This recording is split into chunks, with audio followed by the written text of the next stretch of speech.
very pleased to be here today at this conference and to see so many of you come to my talk. I'm just going to introduce myself briefly. My name is Emily. I have written a couple of books, most recently this one. I have a YouTube channel. I'm on social media, mostly with this handle. And if you want to send me an email, that's my email address. So do get in touch and see if you can find me on your favorite social media platforms and YouTube.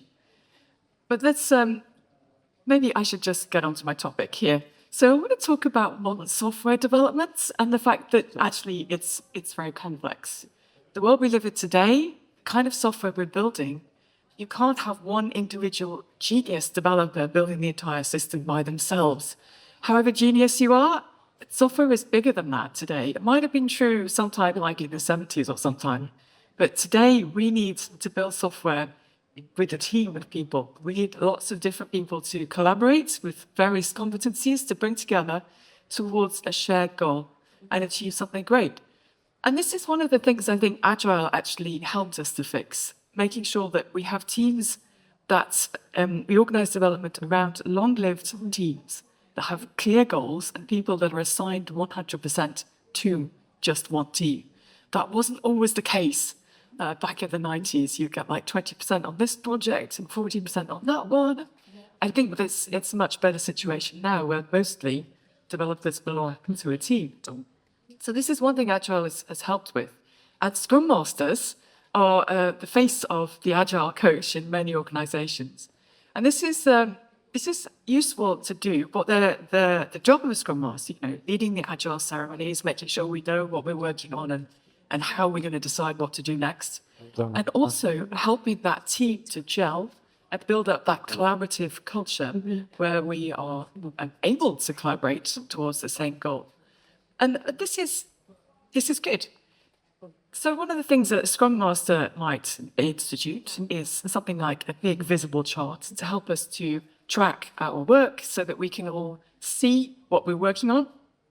If there's some kind of bottleneck, a big pile of tasks, and in one section of this chart, maybe that will help us to identify that there's a problem and swarm to go and fix it.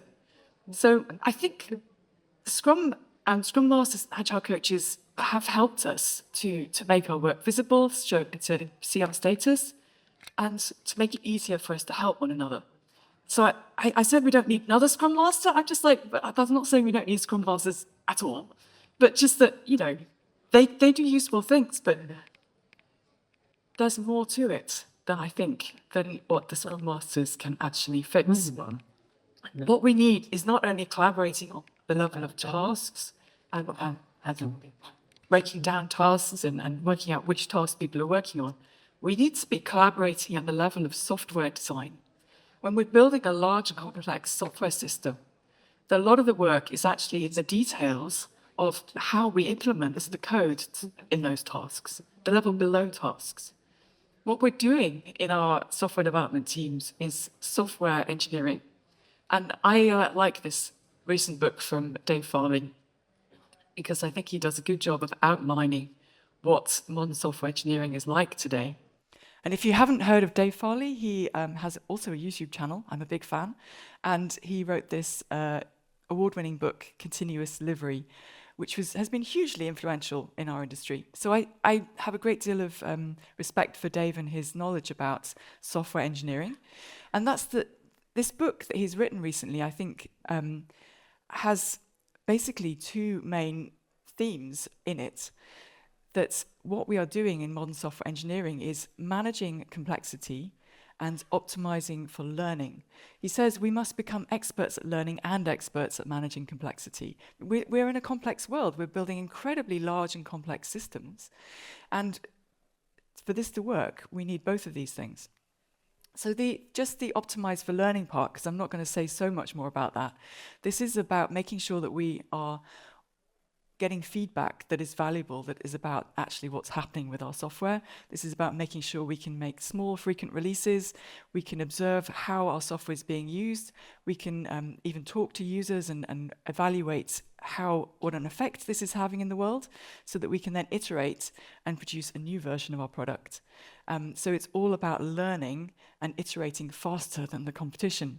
this is the essence of continuous delivery, and this is a big thing. But my focus is more on the other part, actually, managing complexity. What do we do in our software design that allows us to build such large, complex systems? And Dave Farley, in his book, outlines these as the kind of laws of physics of software, that we need a design that has modularity and cohesion, separation of concerns, abstractions, loose coupling. And this is not new. Dave Farley didn't invent these things. These have been around forever in software development. And part of our job as software developers is to come up with a design that uses these constraints in a good way so that we can actually solve the problem. So I've called these the laws of physics quite deliberately because I see engineering as, I'd have a degree in engineering. It's all about, if you understand the science behind the thing you're building, you'll do a much better job if you understand that and take it into account. So this is, I think, the job of software developers, often. Now, I've got a picture here. I'm trying to explain this analogy that I'm trying to make here. I've got a picture of a factory that says the code base on it, not because I think it really is a factory, but it's a kind of metaphor. The keynote was talking about metaphors. I'm trying to take you through one now. So, and the guy standing there outside the code base is somebody who doesn't read code, who doesn't go into the code base and doesn't actually know what's going on in there, the Scrum Master. Because the software developers do go into the code base. It's like we go into this workplace where we walk into the code base, and this is our environment where we need to do our job. We need to create software, and we need to be, the software that's already there is our working environment. And how the state of that software is the fundamentally influences how good a job we can do. But for the Scrum Master or the Agile coach on the outside, they see the developers going into the code base, and at some point code comes out of that factory, but they can't actually see what's going on in there. So this, I think, is a fundamental problem for the Scrum Master, because a lot of what we're doing is happening in a way that's totally invisible to them if they don't read code. And inside the code base, a lot of the time, I'm seeing it's actually all those things that we wanted, modularity and cohesion and separation of concerns, all that, there's not enough of that going on. And this is making it harder for us to manage the complexity that we need to manage in these important software systems that we're building. So I'm looking at the tools that a Scrum Master has available to them, visible charts and retrospectives and meetings, and this is good. But if the problem is actually that the code design is poor and the developers aren't skilled enough to cope with the level of complexity in modern software, there's not a lot the Scrum Master can do about that. However good they are at leading meetings and creating a good team spirit. What we need is technical leadership and technical skills. And this is where I come to also where things perhaps aren't working as well as they should be. Because I think we need this. We need technical leadership and skill in the code to manage the complexity we need to manage. And a lot of the time when I go into a team and look at what kind of technical leadership is happening within the software team, I'm seeing code reviews, and I'm seeing that happening in the context of a pull request process. And I'm not saying that this is wrong or bad, because there's obviously value in this practice. But I'm observing that this is the only activity that's happening that is supposed to be technical leadership at the level of the low-level code design. And I'm not seeing that it's having the effects that I would like to see from technical leadership in a team. So I'm going into a team and I'm looking at the communication patterns. And I'm looking at, like, there may be a junior developer on the team, not long out of university, and they are overwhelmed by the complexity in the code base. You know, they're like, it's taking them months to work out what's going on and to orient themselves and to be able to contribute anything at all. And then they ought to be getting help and technical leadership and mentoring from the other team members. and the pull review process is not providing that. There may be senior developers on the team who know a huge amount and have a lot that they could share with that junior developer, but somehow they don't have the words. The ... They're not used to explaining design or talking about it or doing mentoring. They can perhaps write some comments in a code review, but that's not the same. So what I would like there to be is more than that. I think the code reviews I'm seeing it's not terrible, but it's not giving me the outcomes that I want to see, which is teams collaborating around a common goal to achieve a solution that manages the complexity we're faced with. Now, I talk a lot about test-driven development, and this is not a new idea. This is basically putting testing and testability at the heart of the software development process, and it enables the kind of code that manages complexity and follows the laws of software engineering, laws of physics of software engineering, the abstractions and the separation of concerns and all of that. I mean, TDD isn't the only way to get that kind of good design, but it is a good way. And actually, there's a host of low-level code design skills that come with learning to code with TDD. So that's one of the reasons I talk so much about this and try and persuade people it's worth learning. It's a valuable skill. And going back to Dave Farley, you can tell I'm a big fan. And he says in his book about test-driven development, this is an essential as a cornerstone for an engineering approach to software development. I don't know of any other practice that is as effective at encouraging and amplifying our ability to create good design. Preach, David. This is what we need.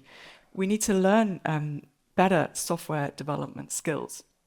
So I've spent a lot of my career trying to help people to learn test-driven development and the related activities around refactoring and so on.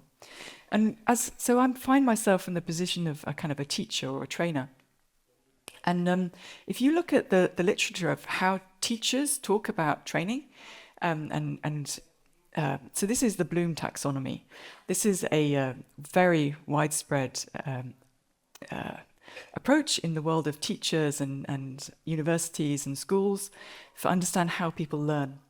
And it's all about, you have to acquire thinking skills in this order. It's a pyramid. And as you go up the levels, you need different kinds of teaching materials and teaching interventions to reach the next level. But the problem I found with trying to use this model to plan TDD training is that TDD is a practical skill. You have to be able to do it. This Bloom's taxonomy is all about thinking skills. It's all about can you remember what TDD is? Can you describe it? Can you analyze when to use it? Can you evaluate whether TDD is a good approach? It's all about what you can talk about TDD. You need to be able to do TDD. So that's why I'm very excited to have discovered a new way to look at teaching a practical skill. And this is the skill acquisition model that I've learned from Marion Hartman. And it also has 6 levels, and it also tells you about different interventions that would help you to get to different levels in this. And so for me as a teacher trying to help people to learn practical coding skills, this is really actionable and helps me to design better materials. So I wanted to mention this. So I'm going to go through it briefly. So familiarity, before this stage, you didn't even know that this was a thing. You'd never heard of TDD. Comprehension is like, okay, well, I understand how this is supposed to work, red, green, refactor. If somebody's standing next to me telling me what to do, I can do this. But if they go away, I can no longer do it. Conscious effort. This is where you could have a good go by yourself at solving a straightforward coding problem, like a Code Kata. And you've got some ideas of what the steps are. Most of the time you can do them, but you quite often fail. You're not reliably successful. It's a conscious effort to do the thing. The next step, conscious action. This is where actually you're starting to be successful. You know what you're doing. You're consciously choosing the correct action and you can complete it successfully. You can plan ahead. complete straightforward coding tasks. But still, probably at conscious action, you're not good enough at TDD to do it in your production code, because your production code it's really diverse and complex, and a lot of the time you need to be proficient at TDD, which is the next stage. This is where you have enough of the TDD process internalized and in your long-term memory that you no longer consciously need to use all of your conscious brain to do TDD. So you have enough conscious effort left to solve the actual coding problem. So I think you need to be proficient before you can do TDD in production code. And then the last level is unconscious competence, where you've got basically the whole TDD process is kind of in your muscle memory. You don't need to think about it. You can tackle deeply complex coding problems using TDD very smoothly. And you can no longer explain how you decided to do what you did, because it's subconscious. So this is, I think, is a very useful model for looking at a practical coding skill like TDD or refactoring or using a debugger or any of the things that we do while we're coding that we have to actually is a practical skill, not just explaining things. So you can get to the comprehension level just by watching people demo these skills. And a conference like this is a great opportunity to discover new things that you never knew existed, familiarity, and then see somebody give a talk about it, perhaps give a demo, and you comprehend, this is what this is about. I've seen them do it, I understand the steps. But at that point, you can't do it yourself, but you have an idea how to go about it. Conscious effort, this is where you actually need to get some hands-on practice with the thing. So you probably need to go to some kind of training course where there's exercises that you're actually doing the thing on. And there's lots of people doing training courses for TDD. The problem is they largely stop at simple exercises and then just tell you to go away and practice on some Code Katas. And at this point, you are so far away from being able to do TDD in your production code. There is a lot more practice needed, and you need a lot more variety of problems to practice on and a lot more information about different techniques and approaches and yeah, this is where you need a lot of practice and variety of experience to get conscious action. And then to get to proficient, where you've internalized that is a lot of practice and a lot of different experiences. And I think you probably need some form of mentoring to get there. Somebody who's better at TDD than you are, or better at whatever skill it is, who can give you pointers. I think it's really hard to get that far on your own, just reflecting and trying to work it out for yourself. So I think I'm seeing a very real need for technical leadership in teams and some way of teams acquiring skills. So there is this role in teams, historically at least, of the tech lead. And some teams I meet actually have this. This is the person who is on the software development team, and they are kind of holding the vision for the low-level structure of the system and the design. They are thinking deeply about how we're going to get good code quality, how we're going to make sure that everyone knows what we mean by good code quality and check that we get that, and what engineering practices are we going to be using at the lowest level. So TDD and refactoring and how we're going to design classes, if we're going to do functional programming, what is the low-level design, how is that going to come about? And also mentoring the people who are more junior in the team and spreading the knowledge about that. I see this is needed in teams, and one thing that's kind of happened perhaps with Agile is that there is nobody on the team who has that job title, because we're all developers together, we're a team, we're all going to work on anything. And I can see the advantage of that everyone is willing to take on tasks that are outside their narrow area. But I think we are missing this technical leadership that needs to be happening in our teams. Most organizations, there is a level of technical leadership kind of, if there's lots of teams on the same system, you'll have some kind of architects or staff engineers providing leadership. And this is also important. They are concerned with things like system performance, large-scale structure decomposition of the system, choices of technology. And these are important technical decisions that someone needs to be taking, but that's not what I'm talking about. usually architects are not involved at the level of detail of what the teams are working on and how they're writing code, and that needs to be somebody in the team, the tech lead in the team. And even if there is somebody who feels that is their role, they're like getting time for mentoring. So I've found that as a technical coach, my role can be to just go into a team and support them. As a developer, I'm kind of good at handling difficult code. I know I've got a lot of skills that I can teach. I know how to mentor others. I've got teaching materials.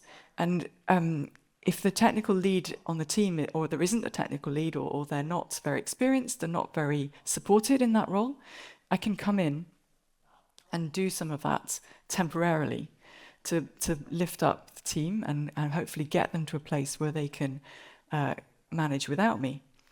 So I'm a technical coach. I work with one or more development teams. I'm not full-time with a team. And my role is really teaching skills and building this culture. It's a form of leadership. It's a form of leadership, technical leadership in an organization.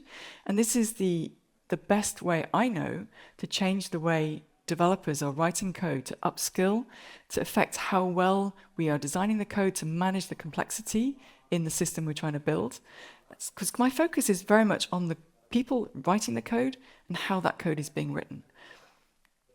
And I've been doing this now for 5 or 6 years, full time, with lots of different companies, mostly around Europe. A lot of it remote, so I've experienced a lot of different organizations. And also I've done a lot of pair coaching. Now, when I say pair coaching, I mean that I have invited another technical coach who I respect to join me at a client, and we'll work together with the same team and do the coaching as a pair. And some days I'll be leading the teaching and the learning session, and another day they will be. So I get to see them work, they see me work.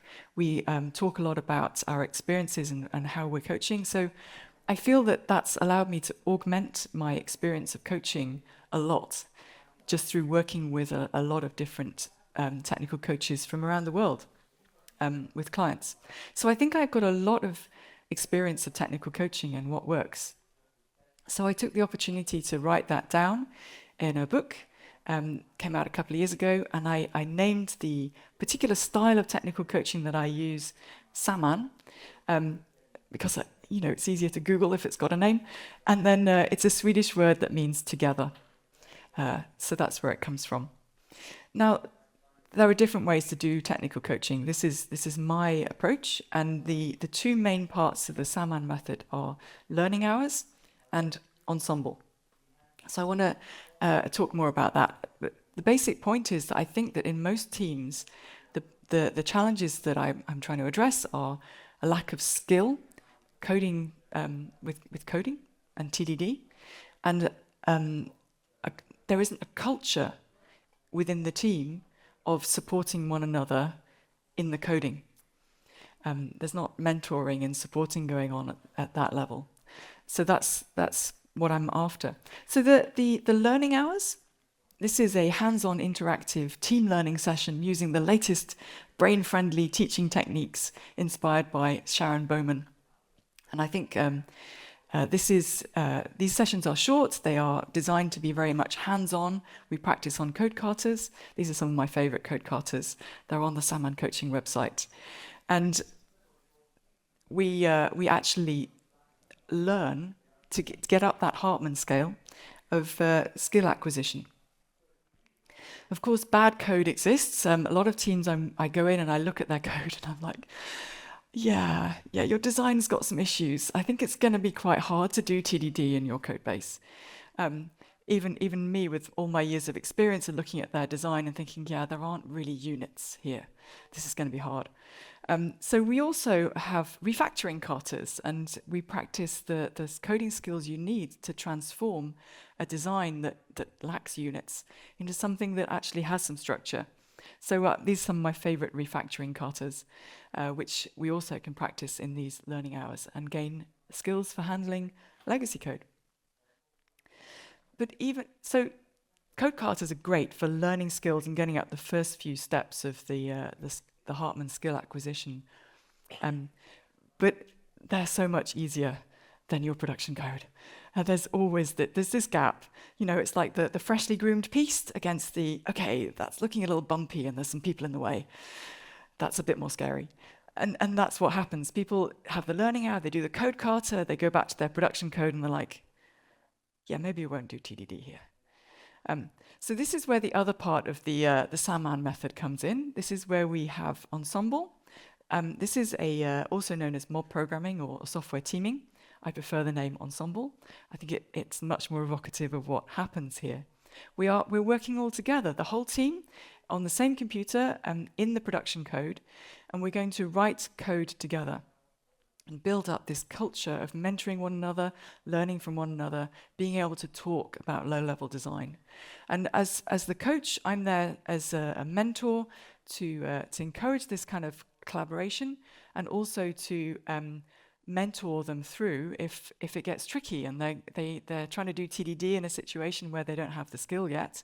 I can talk them through that. So my job in the ensemble is to mentor and encourage this culture, and I just find this has been transformative for me as a coach.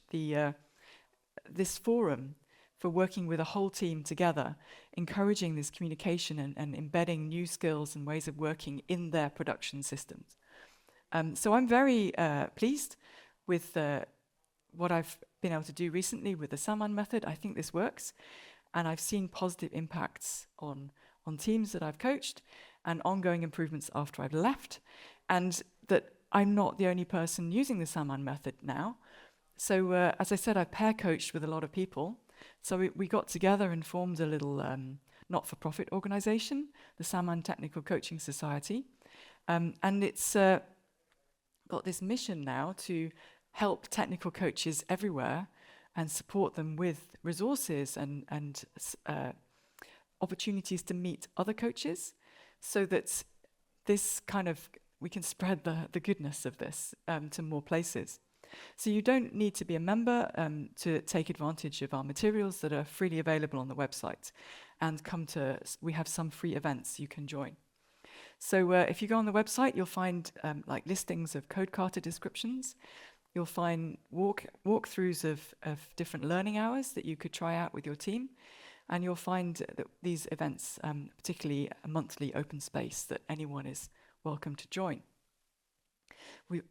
So if you're interested in doing some technical coaching, this is hopefully a space where you can find some resources. I just wanted to recap again the difference between a technical coach and a technical lead on a team. As I mentioned, the technical coach is not full-time with the team. I go around and go and work with the team, hopefully give them a push in the right direction, get them upskill them a bit, and then I go and do that with another team. Whereas the tech lead is full-time on one team. That is their job. They are contributing to code in that project. You can rely on them to deliver stuff, as well as them having this role, building up the people around them. So as a technical coach going around lots of different teams, I realized that in a large organization with a lot of teams, one technical coach doesn't go very far. I mean, it's good. The team I work with gets a great deal of benefit, but it takes a while for the effects to percolate through a lot of teams. And I realized that most of the teams I work with, I could identify at least one person who I thought, that person could be a technical coach in the future. They've got this enthusiasm for technical excellence and good design, and with a little bit of extra support with materials and perhaps some training and advice about how to do facilitation, they could perhaps take on this role as part of their job. So I started working on this principle that maybe we don't need just more technical coaches, maybe we need to support tech leads better. And maybe if I give them opportunities to try out being a team learning facilitator. Maybe, I'm not sure if this is the best term for this role, but it's basically me trying to support tech leads. And I had this idea that the kind of learning hours that I do with a team, these regular short sessions, maybe to build skills in things like TDD, maybe we could get some of these going with tech leads hosting them. Ordinary team members doing this as alongside their ordinary job, and get some of those benefits that I see when I coach a team. So my big idea basically was, if I make videos, maybe that would make it easy enough for an ordinary developer to host this kind of session by using the materials that I provided them, including a video. A video is a great medium for explaining test-driven development or refactoring, because you can do a demo and really show on the screen what it looks like when I'm coding. So I get that, I can get to the second level of the Hartman skills acquisition really quickly. So I set up a YouTube channel, and I've been putting out videos for about the past year. And a new one of my learning hour videos comes out every month, roughly. And if you don't mind the YouTube adverts, you can get these for free, basically. So do go and check it out. Of course, to run a session, you as well as the video, you need a coding exercise, and I host those on GitHub, so you can get those for free as well. And the session also uses an activity board, and I take a small fee for those, or you can make your own. So that's also, I think, kind of trying to make this accessible for tech leads to try out. And if I just take you through a session, I mean, it's a 1 hour session that I've designed it. Some people say that it takes them a little longer than that, an hour and a quarter, an hour and a half. But still, that's relatively short for a training. And it's the kind of thing that you can fit in to your normal sprint or iteration or whatever you call it. You can hopefully persuade the powers that be to give you an hour for team building and training every sprint. So that's why I've designed it to be quite short. And also, practical skills, short and often is better than long and infrequent. So the first thing that happens in the session is a 2-minute intro. You put the video on, I introduce the topic. Then you pause the video and you talk to your team members about the topic that I've introduced, and often that's mediated by something with sticky notes on the activity board to keep everyone focused on what you're supposed to be discussing. You put the video back on. I do a video presentation of the topic with a coding demo usually, and just explain what this is about. And then I tell you to pause the video again and go and do a coding exercise, usually based on the coding demo I just showed you. And you go and split into pairs, work on your own machines, do some TDD or some refactoring or some object-oriented design or whatever it is, the practical coding skill I want you to learn that you need to do hands-on if you're going to actually be able to do it. And then just at the end, you put on the video again for a couple of minutes for me to explain the conclusions activity, where you reflect on what you learnt and perhaps create some kind of action plan for how to use that new technique in your daily life. And then I just finish it off with a small call to action on the video. So if you add up the time watching videos, it's something around 15 to 20 minutes. And the rest of the time is you and your team talking to one another, coding together, learning skills together, and building up your team. And the idea is that the facilitator is your tech lead, the person on the team who has a vested interest in everybody learning these kind of skills so they can write code with modularity and cohesion and separation of concerns and abstractions and loose coupling. And this person is hosting the meeting, and they're playing the video, and they are pausing it at the right moments and making sure that those activities and those discussions are happening. And this is the kind of thing that I think a tech lead, it should be part of your job to do this kind of thing. I'm trying to make these team learning sessions modern, using the modern tools, the online activity boards, and so on, so that ordinary developers and coaches will be able to just get these materials and use them with their teams without it taking them forever to prepare. I mean, for me to prepare a new learning hour session, that's a significant amount of work for me. But once I've done it and prepared it and recorded it, then for an ordinary person in a team to lead that with their team, it should only be a matter of an hour or two. And that is the kind of thing that I think should be part of your job. Okay. I've talked a lot about these learning hours.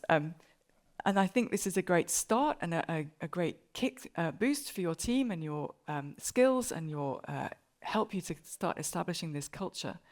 But you're going to need more than this if you're going to start really applying this stuff in your production code. So here's the skill model again. My hope when I'm planning these is that the learning hour will get you to the conscious effort stage with something like TDD and refactoring. That I've shown you how it works. I've given you a simple exercise. You can understand the steps well enough to do them by yourselves in pairs. And sometimes you'll fail, but with effort and using your brain, you can consciously you can get there. As I mentioned before, you need to be proficient at whatever this practical skill is, probably, to be able to do it in your production code with all the complexity and size and scale that you have in your production code. So the learning hours will probably not get you there. You're going to need more. But getting to conscious action, that is where I think just a variety of experience and peer support can get you there. You might not need a technical coach. Just having people around you who also want to learn this and doing a lot of practice. So this is where if you do a lot of these learning hours, maybe you'll get there as well, conscious action. But also, I think you need to remember the other part of the Samman Method is the ensemble. And when I'm coaching a team, this is where the magic happens, really. This is where I am getting them to do TDD in the production code. And that is what your goal has got to be. These are practical coding skills that it's all very well being able to do a code kata. That's fun, but it's got to impact your actual way you're working. And if you're working in an ensemble or a pair, suddenly you're bringing more minds to bear on this hard problem of production code. And even if you haven't got a technical coach who's at the proficient level with these skills with you, if you've got enough of you that are at conscious effort, conscious action, maybe between you can get somewhere. So it's my hope that as well as getting these tech leads in teams to be team learning facilitators and do learning hours, that they should also be leading ensemble sessions with the teams. And I see this as a good way to continue to upskill those teams and get this even more benefits. But also, if they then aspire to become a full-time technical coach, obviously this is skills that you need for that job. So I kind of have this vision that is after you've been doing the learning hours for a bit, you're going to also learn to facilitate ensemble. So I've got an organization I've been working with, and we've been doing some of these video-assisted learning hours. So I was trying to pitch to all these people, come and do some ensemble training with me and start doing ensembles with your teams.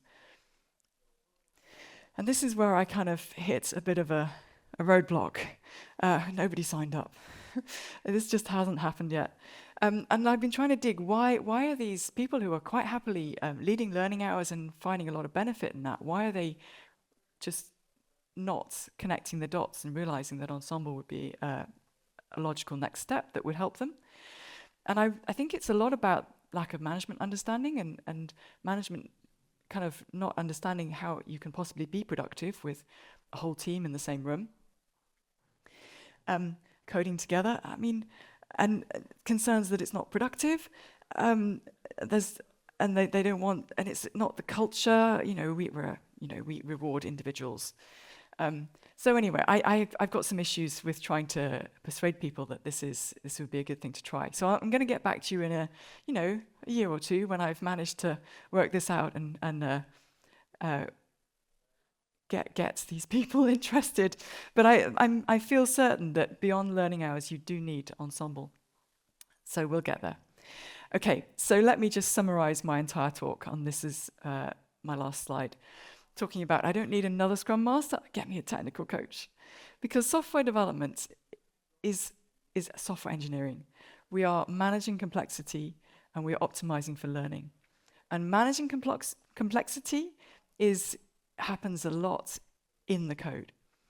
Agile coaches and Scrum Masters are helping us to collaborate better as a team at the level of tasks and visualizing the work and communicating about ceremonies and agile stuff. And this is fine, but it doesn't help at the level of managing the complexity in the code. The Scrum Master doesn't go into the code base and help us at that level. We have code reviews, pull requests. Yeah, that's fine. It's not helping as much as it should with this. I see test-driven development as key to managing complexity in design, and I'm not the only one. And I think it's something that a lot of software developers kind of understand but can't do. I've written a book about my best guess is, oh no, not best guess. My best experience for how to get teams doing TDD and this kind of thing is what I've written about in my book about Samman technical coaching. And what I'm doing now is trying to say, okay, well, how can we democratize this and make it more accessible to even more teams by enabling tech leads to start doing some technical coaching as part of their job? Because this is important. The world today is so complex. The software we're building is complex. We need these products that we're building. And Scrum Masters do help, but it is only going so far. Great software is built on a foundation of technical excellence and skilled software developers. And for that, we need technical coaching. Thank you.